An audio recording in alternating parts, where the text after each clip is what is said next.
Something a little different today because I managed to talk a customer out of the fret job that he had scheduled with me because he didn't need it. But I was going to film it, and now I'm not. So we got to do something else. There'll still be some fretting in this, but it'll be a different context. This was precipitated by an email I got a couple of weeks ago from a company in New Brunswick, which is a province in eastern Canada. The company's called Thermalwood. The representative, Eric, wanted to know if I'd be interested in trying some samples of a replacement that they've come up with for ebony fingerboards. And it's made from a thermally modified maple. I'll stress that this is not paid promotional work for me. You know, they sent me the material for free. And in fact, in my response to Eric, I said, hey, you know, I've had some experience with torrefied maple for fingerboards before, and I did not like it. So I'm not sure I can get behind it. And in other words, if I test this out on camera, you guys might not be so thrilled with my conclusions. But he was undeterred. He said, no, that's no problem. We're willing to risk it. So that's what we're going to do. Before I talk about this stuff, I should say that I saw that Robbie O'Brien had a video that he released about a week or so ago on YouTube, and I think it was on Instagram where I saw it. I intentionally didn't watch it when I saw the title, because I wanted to be unspoiled, as it were. I also didn't research the process. I didn't have a whole bunch of questions for Thermalwood. I just wanted to get the stuff and create as pure a reaction as I could for myself. So here's the board. It's got one side that is very, very inky black. The other side is a little bit lighter, and the grain is more visible. There also seems to be some kind of resinous stuff, which is very hard, glassy, on the side of the board. Maybe there's a resin impregnation part of the recipe. It's also got a fragrance that's hard to pin down. There's a maple component, but there's also something like, sort of like new tires, you know? Kind of vaguely rubbery. It's a dark smell. We should say that we're talking about eastern hard maple, which grows on the east coast of North America, sometimes known as rock maple. There are other varieties that are available in Europe or on the west coast. There's big leaf maple. It's just a little too soft for fingerboards. And you know, there's a history to trying to get maple to look like ebony. Stretches back into the late 19th century, I think. It was a cost thing back then. It still is. Hard maple runs about $6 or $8 a board foot. A board foot is 1 inch in thickness by 12 inches wide by 12 inches long. Ebony is more than $100. It's like 15 times the price of maple. East Indian rosewood is about $40 a board foot now. The price of an ebony fingerboard has risen somewhat in the last 15 years as well. The African variety of ebony, known as Gabon ebony, is really black. Yeah. That makes a great visual statement. It's relatively hard and close-grained and very stiff, very heavy. All qualities that kind of make for a good fingerboard.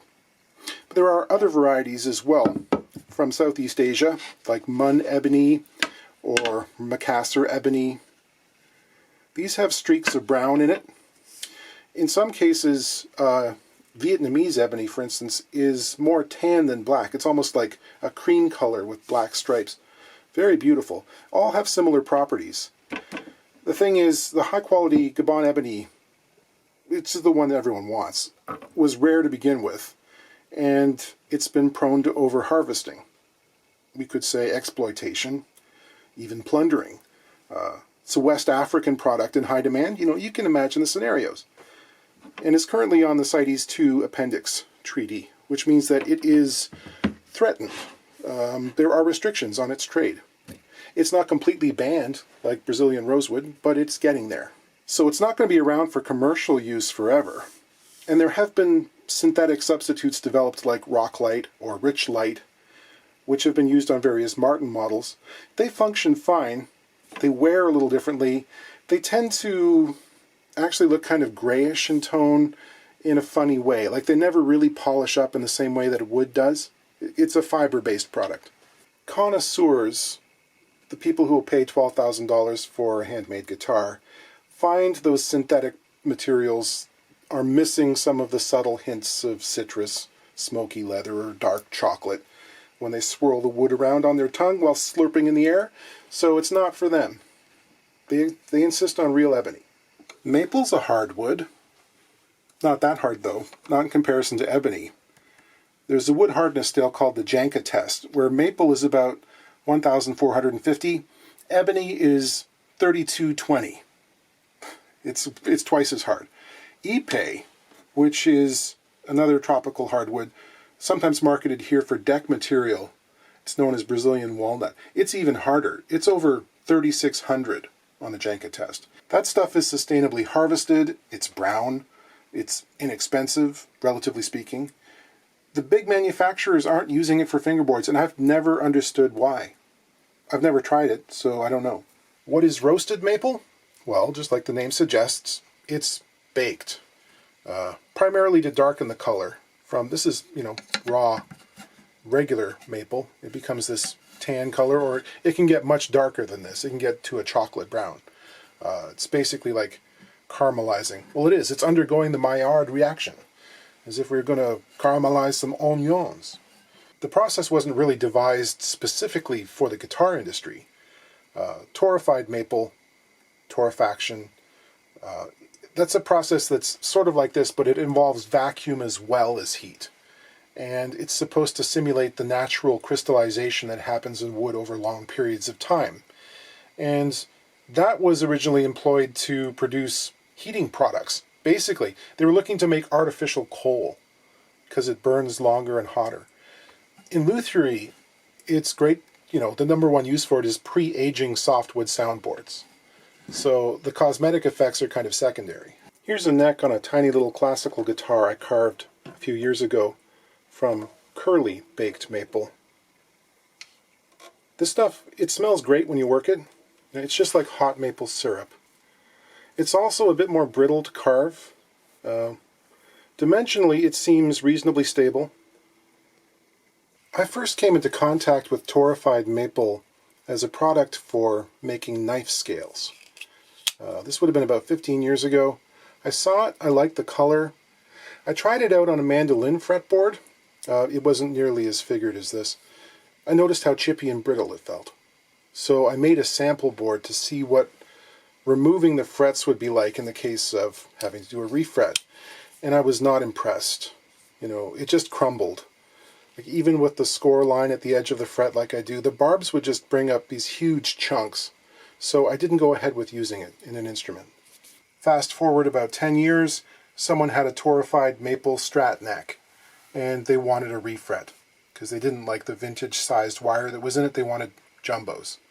But even increasing the fret width by 30 thousandths of an inch wasn't going to cover the resultant damage from removing the old frets. I ended up making it happen, but it was fiendish work, Carter. I doubt if any man without ironclad sensibilities could ever see it through and come up alive and sane. Planing the thermal wood was just fine. It was just like planing regular unfigured maple. The sample hunk of ebony I'm using has some really squirrely grain in it. It's sort of kind of like ribbon figure. I thickness sanded the thermal wood, the ebony, and a piece of plain hard maple, then cut a couple of fret slots into each. To give it some real-world authenticity, I decided to sand a 16-inch radius into the boards, which of course dragged the fine black ebony dust into the pores of the maple. I polished the surface up to 3600 grit with some micro mesh. All three samples had a nice, smooth, even luster. I put a radius on some fret wire. I decided to glue in one of the frets on each sample block with fish glue, mimicking my usual practice. Taken up to the expected level of finish with a coat of oil. Cosmetically, there's not much difference at all. The grain might be a little bit more evident in the thermal wood, but not much. The average guitarist wouldn't be able to discern it. As a person who's worked with ebony a lot, I'd be hard-pressed to pick up on it if I didn't know.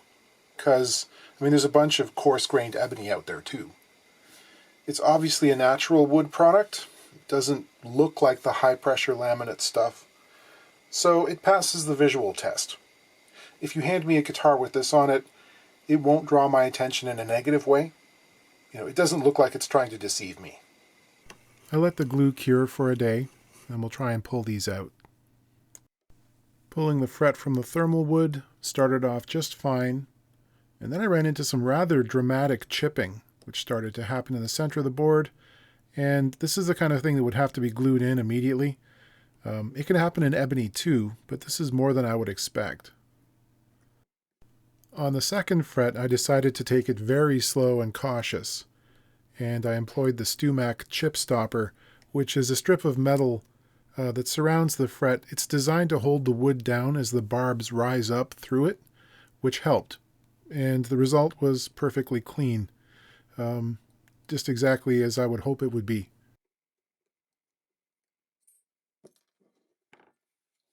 That's about par for the course. There are little chips which come up with each barb, but they don't extend out past the score line into the field between the frets. That's perfectly acceptable. Here's the Ebony. That came up clean as well. No problems there. The untreated maple, much the same. In fact, this was probably the cleanest of all three, being the softest material. It's sort of self-healing around the fret barbs. That's pretty impressive.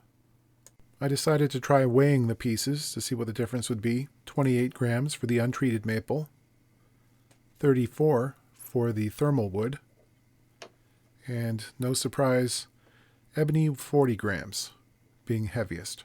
I tried to devise a test for durability and abrasion resistance, so I bought a box of these little flap wheels. I figured I could press them against the surface of the board and turn on my drill press for a prescribed length of time. I made up a little jig that would hold the samples in the same position and let it go for 45 seconds. I used a fresh flap wheel for each board. Because the fretboards are radiused, I wanted to maintain the same height for the wheel for each sample, so I used the square here as a depth stop.